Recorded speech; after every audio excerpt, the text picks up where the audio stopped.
Welcome. Today is day 9 of our Money Abundance Challenge.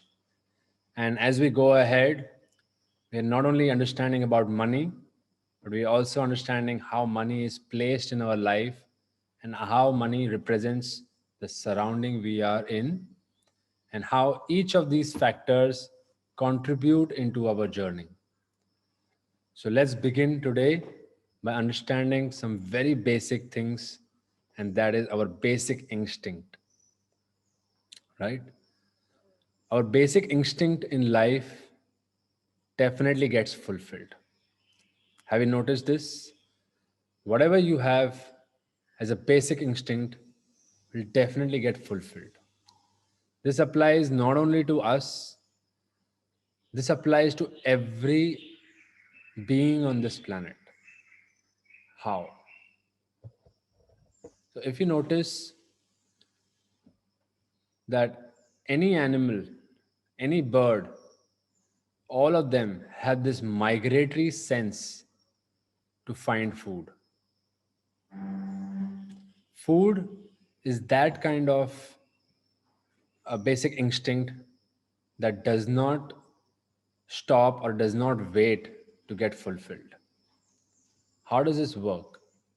You might have seen that in many cultures, we also have the ritual of either fasting or prolonging our time of eating to invite abundance in our life or to get some kind of wishes come true. We already know this in us. If we want to start attracting something, connecting it to our food is a natural instinct. We do it naturally. So let's explore this science of how does this work, or what is it that makes things magically happen when we are probably starving for it. That's really the right word. We have this confidence that what we are starving for definitely comes true. So, what is that science?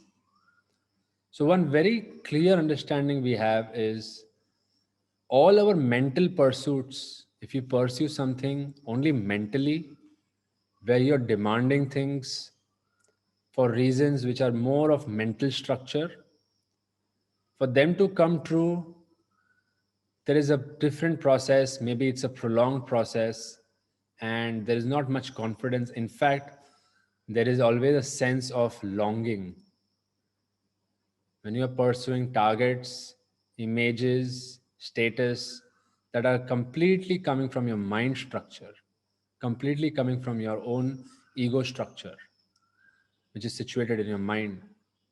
Then, till the time we don't receive it, there is a longing for it. There is a kind of a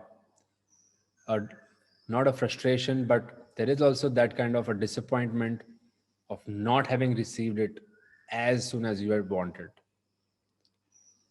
But it's not the same for food.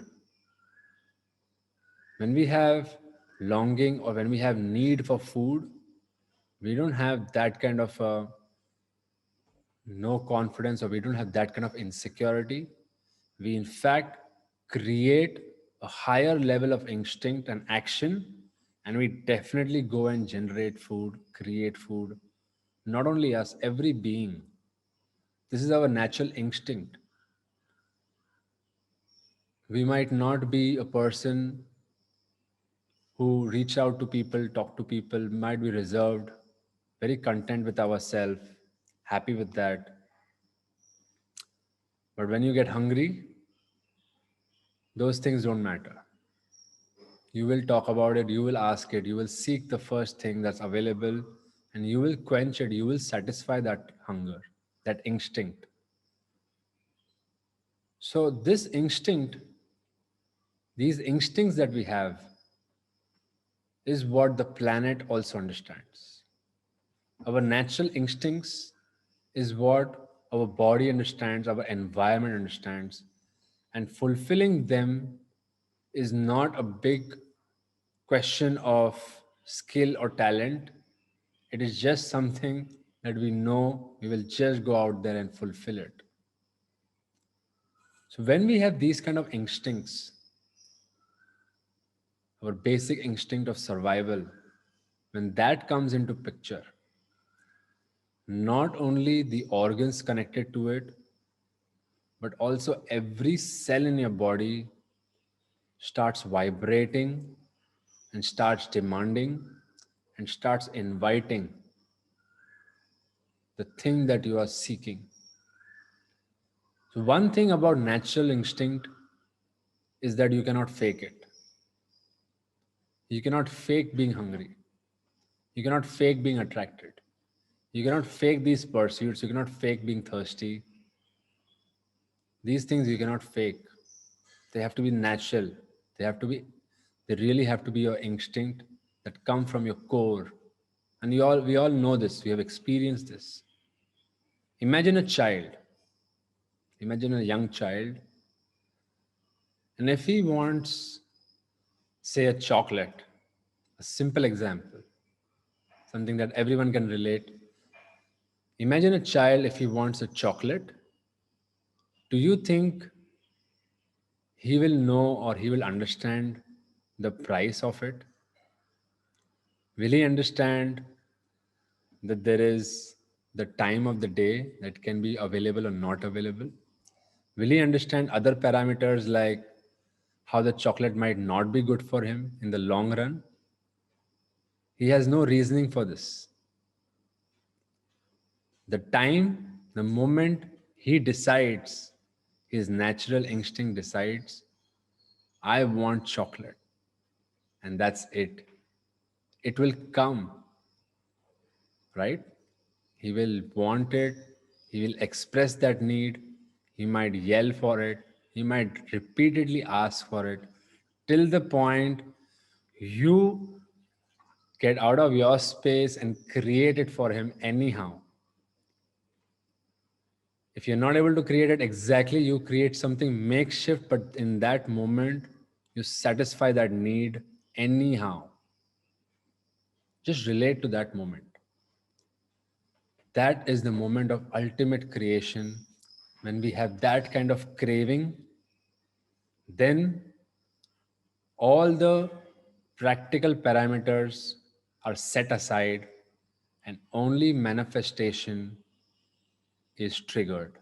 We want it anyhow.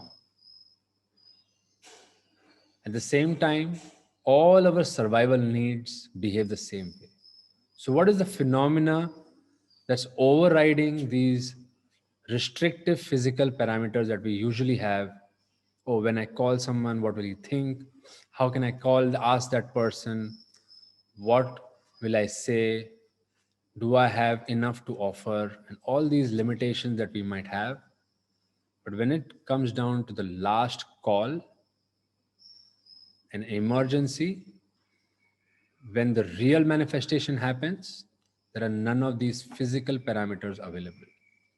These restrictive, these limiting beliefs don't count anymore.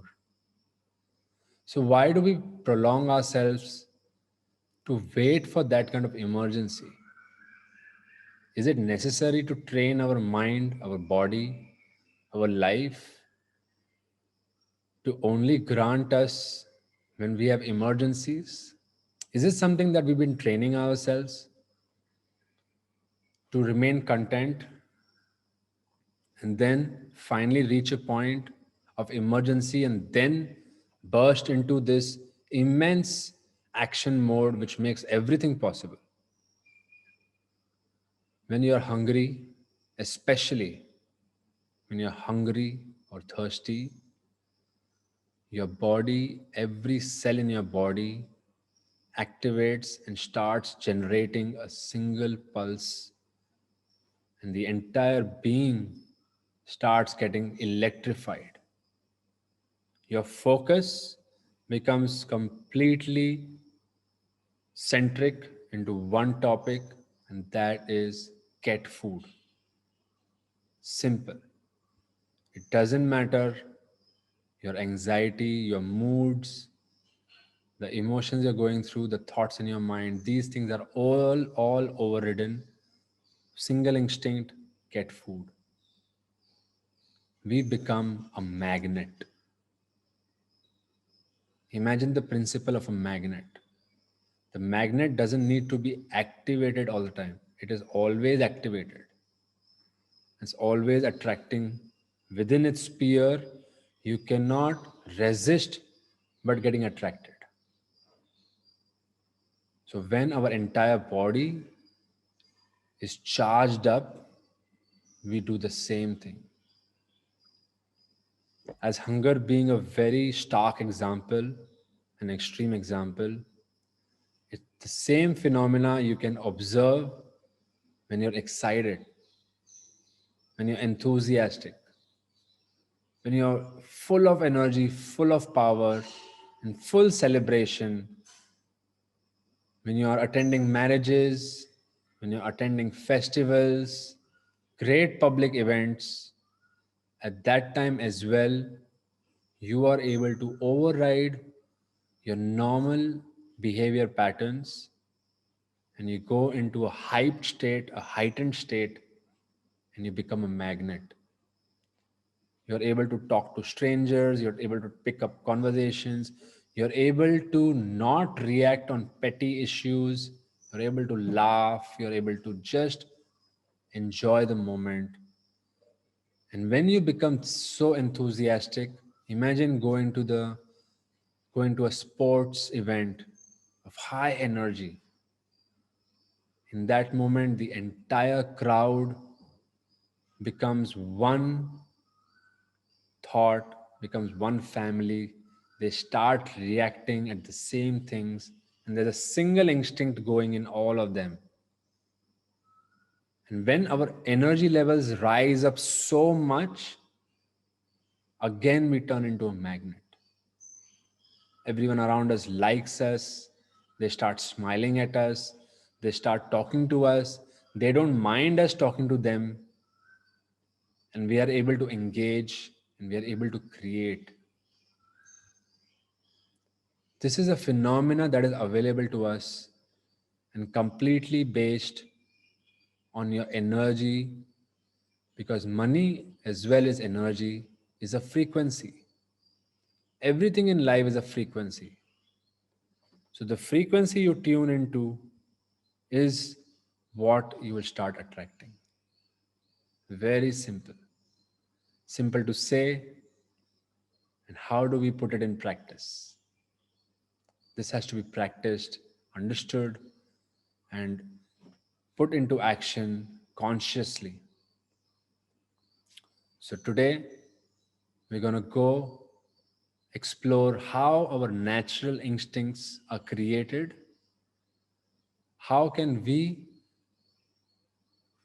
justify or how can we tailor make our natural instincts or our demands? And how can we align our, our power of attraction to the things that we are looking for our targets? So, with this thought, with the idea of the money magnet, we will start our daily meditation and we will explore deeper core areas where all our truth and all the science is existing and performing as it is. The best part about science is it has laws, rules that can be learned and that can be performed each and every time to get the desired result. So let's begin our meditation today. Find a quiet place and we may begin.